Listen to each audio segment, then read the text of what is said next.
Welcome to channel viewers. Reverend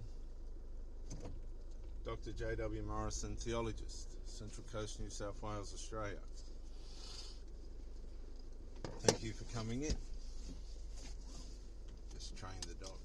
Passion. Take him back. We'll take him back.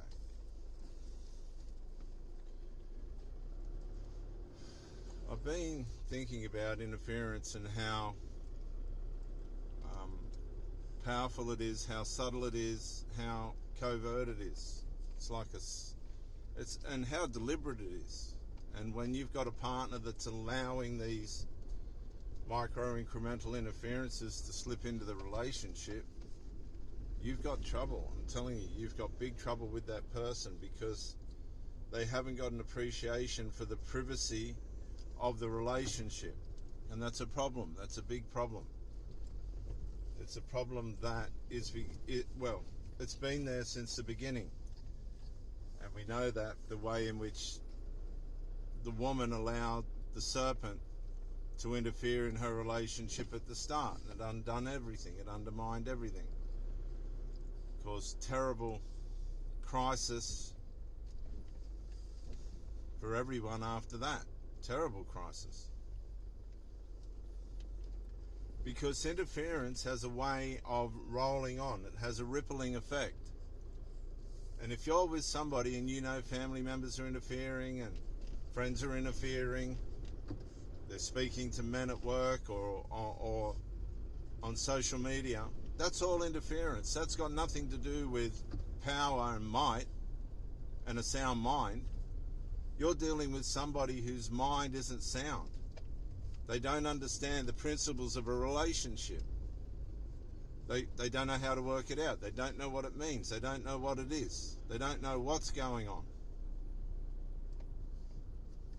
That's how dangerous interference is. And if you're a man and you have a partner that is allowing outside influences into her mind that are contrary to the relationship, you need to give that person a warning, and if they don't heed, walk away.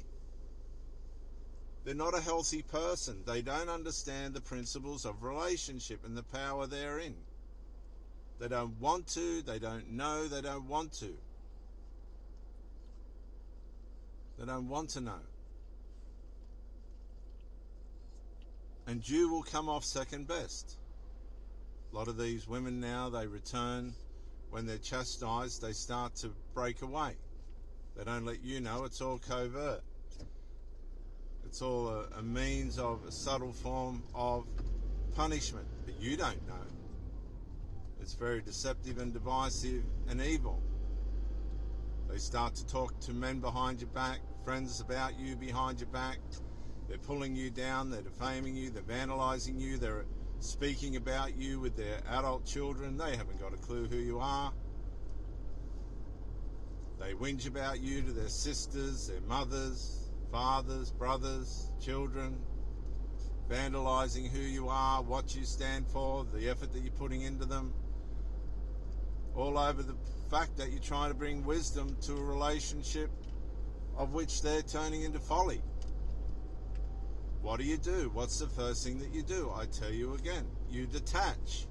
You detach from that person according to their behavior. You say, well, how do you attach and unattach? Let me say this to you. Once a person starts to disintegrate, that's the first sign of MPD. Okay, it's going to be very hard for them to turn around unless some catastrophic revelation happens through a crisis where they go, this person really is important and worth fighting for, and they make the effort. Once disintegration comes into a relationship, man, you've got to detach, because the detachment, according to the disintegration, will bring you out the other end when they're completely ruined it, unscathed, because at the end you've detached, completely detached. You haven't been covertly assassinated in the relationship realm. You're being vandalized. See, if you're being vandalized and you're continuing to try and push forward relative to your loyalty and faithfulness to the relationship, you're a fool. You don't understand what destruction is and being unappreciated is. Because that's what you're being. You're being unappreciated by this destructive person.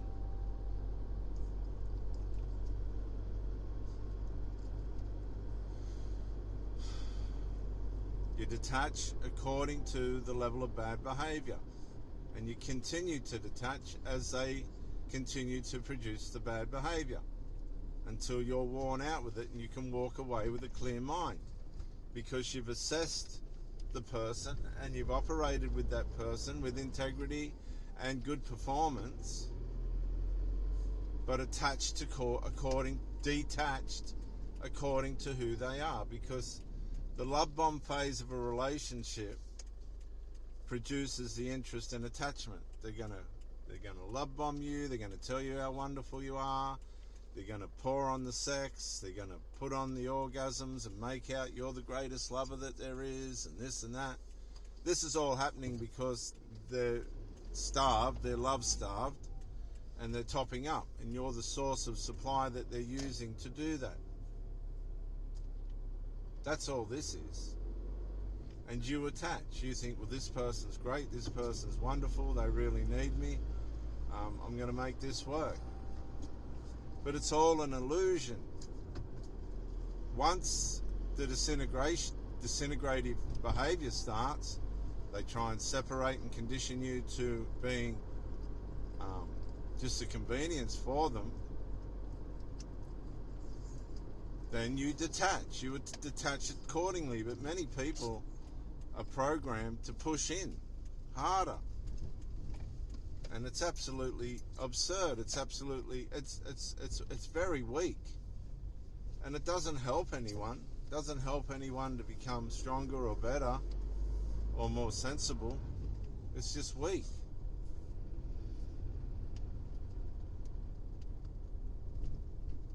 Because instead of detaching, you're trying to attach. You're trying to build something that's just not going to build. They're not going to build.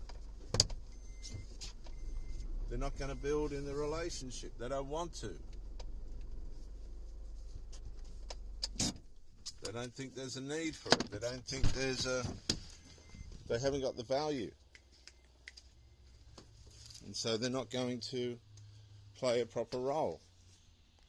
They're just not going to. Come on, mate. Right, he's in. He's run. He's done 1.2 kilometres.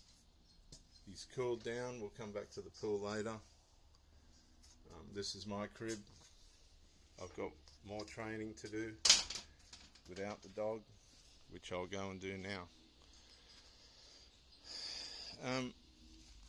And this is what you need to learn to do. You need to learn to detach according to the person's behaviour. If they're not performing, if they're not behaving, you detach. That's it. Why would you try harder? If you're already offering that person a fair performance, right? A fair and proper performance, why would you try any harder? They're not responding. They've had what they want. You've been used for supply, and now it's time to walk away. That's all there is to it. That's how these things work. It's no good you pushing in when they're already on their way out. You're deceiving yourself into thinking something is working that's not.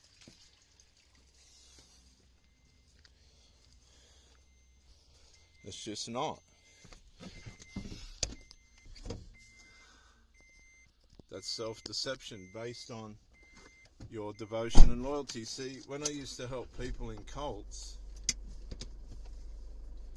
the hardest thing was to try and help them understand that they've been lied to and deceived, and that their loyalty and kindness and love and devotion is attached to something that does not offer them anything good or positive. There's nothing positive in it. And when your loyalty and devotion, especially if you think it's about your creator and that, is attached to something, like with a relationship, you're going to do everything you can to try and make it work. But you can't make lies work. You can't make somebody work that hasn't got them hasn't got it in them to work. Whatever they've wanted, they've got, and that's the end of it. It's done. There's nothing more you can do. There's nothing more they're going to do. It disintegrates. So you start to detach. Now, if everything's going great, you push on. You stay aware and you push on. And you, as a man, work the relationship accordingly with the best effort that you possibly can. You don't cut people short or make things fall short. That's not the object at all. You make the effort to make things work. But you must understand the principle of detachment relative to behavior.